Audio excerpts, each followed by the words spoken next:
Vous qui êtes une maman qui travaillait, entre le quotidien et le boulot, vous vous êtes déjà senti sûrement dépassé, débordé, lessivé même. C'est vrai qu'entre les obligations professionnelles, heures imposées, heures supplémentaires, ainsi que le quotidien avec les enfants, les rendez-vous, l'entretien de la maison, il est difficile de trouver un équilibre entre vie professionnelle et vie personnelle.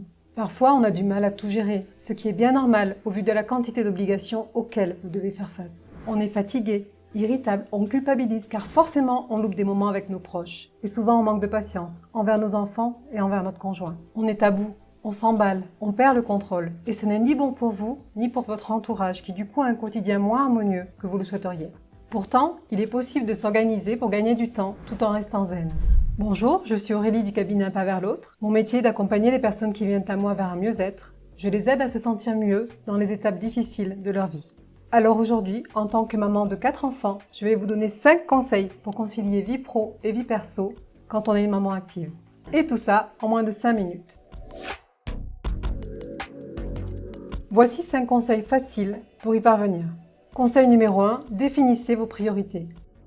En tant que maman, vous êtes habituée à prendre des décisions importantes pour toute la famille. Pour superviser l'organisation du ménage sans perdre patience, utilisez un agenda dans lequel vous allez noter les tâches à accomplir avec leur date limite. Déterminez ensuite les tâches les plus urgentes et donnez-leur des priorités.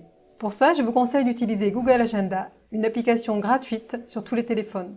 Instinctive et facile d'utilisation, elle est surtout lisible et pratique. Par exemple, si vous devez amener votre fils Jordan chez le dentiste et faire les courses, c'est important de lister les tâches, de les prioriser et de marquer un temps imparti pour chaque tâche dans votre agenda.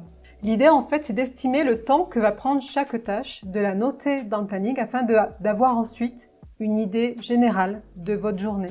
Par exemple, si votre fille a son cours d'équitation le mercredi après-midi entre 2h et 5h, il est évident que le rendez-vous pour votre fils chez le dentiste est à prendre le mercredi matin, par exemple entre 10h et midi. Conseil numéro 2, organisez votre temps. Que ce soit vos semaines ou vos journées, chaque heure est importante et chaque heure doit être maîtrisée. Chaque début de semaine, par exemple lundi, notez-vous les tâches que vous avez absolument à faire avec le temps correspondant.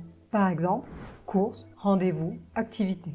Ensuite, fixez-vous des horaires précis pour les réaliser dans votre agenda. Ça va vous faire gagner du temps, ça c'est sûr. Petite astuce, prévoyez toujours un peu de temps supplémentaire en cas d'imprévu. Donc vous notez toujours bien vos rendez-vous. Par exemple, lundi soir, réunion parents-professeurs de 17 à 19h.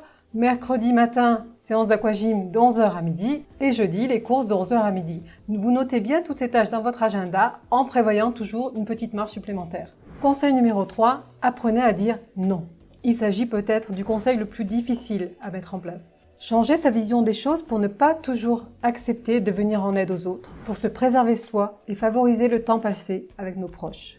Quand on est maman, on doit être partout, tout le temps. Cependant, il est important de se rappeler qu'on ne peut pas tout faire et que dire non à certaines choses va nous permettre de nous concentrer sur l'essentiel. Donc, se réserver le droit de dire non avec douce fermeté.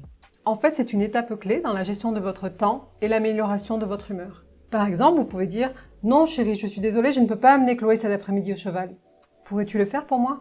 Ou encore à votre fille qui veut inviter absolument sa copine pour l'après-midi « Non ma chérie, je suis désolée, j'ai trop de travail cet après-midi, on invitera ta copine une autre fois. » Ou encore au travail « Non Sandrine, je suis désolée, je suis surchargée, vraiment je ne peux pas prendre ce dossier en plus aujourd'hui. » Conseil numéro 4, osez demander de l'aide. Après tout, pourquoi devriez-vous être la seule à endosser tant de responsabilités? Il est important de ne pas tout faire toute seule. Demandez à votre conjoint ou à votre famille de vous aider pour garder les enfants, les amener aux activités, aux rendez-vous, faire les courses. Vous n'êtes pas la seule à avoir voulu cette situation et vous ne devez pas être toute seule à en assumer les responsabilités. Apprenez à vous faire confiance et à déléguer certaines tâches. Cela vous amènera du temps pour vous reposer, pour prendre soin de vous. Et ça, c'est essentiel.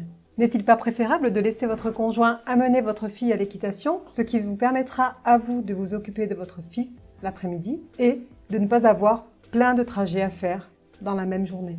Conseil numéro 5, osez vous déconnecter de votre travail. Il est essentiel de vous déconnecter de votre travail quand vous rentrez chez vous. Vos journées sont probablement bien assez chargées pour ne pas avoir à les étirer davantage le soir. Lorsque vous êtes chez vous avec vos enfants, ne répondez pas à vos appels professionnels, ne travaillez pas sur votre ordinateur, ne répondez pas à vos mails, rien. Le temps de travail se passe au travail. Lorsque vous êtes chez vous, accordez-vous du temps pour vous, pour votre famille, pour vos proches, et c'est tout. En gros, quand vous êtes au bureau, vous vous consacrez à votre travail, mais une fois rentré, stop.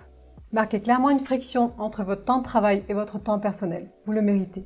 Si votre but à présent est de parvenir à améliorer votre quotidien, améliorer votre organisation et pouvoir à nouveau partager une relation calme, saine et sereine avec votre entourage, vous disposez de toutes les clés. En respectant ces 5 conseils, vous allez pouvoir trouver un équilibre entre vie professionnelle et vie personnelle, tout en restant zen et disponible pour vos proches. Il est important également de se rappeler que personne n'est parfait et qu'il est normal de se sentir dépassé de temps en temps. N'oubliez pas de vous accorder des moments de détente et de plaisir pour vous ressourcer, seul ou en famille. Et surtout, rappelez-vous qu'une maman heureuse et épanouie fait le bonheur de toute sa famille.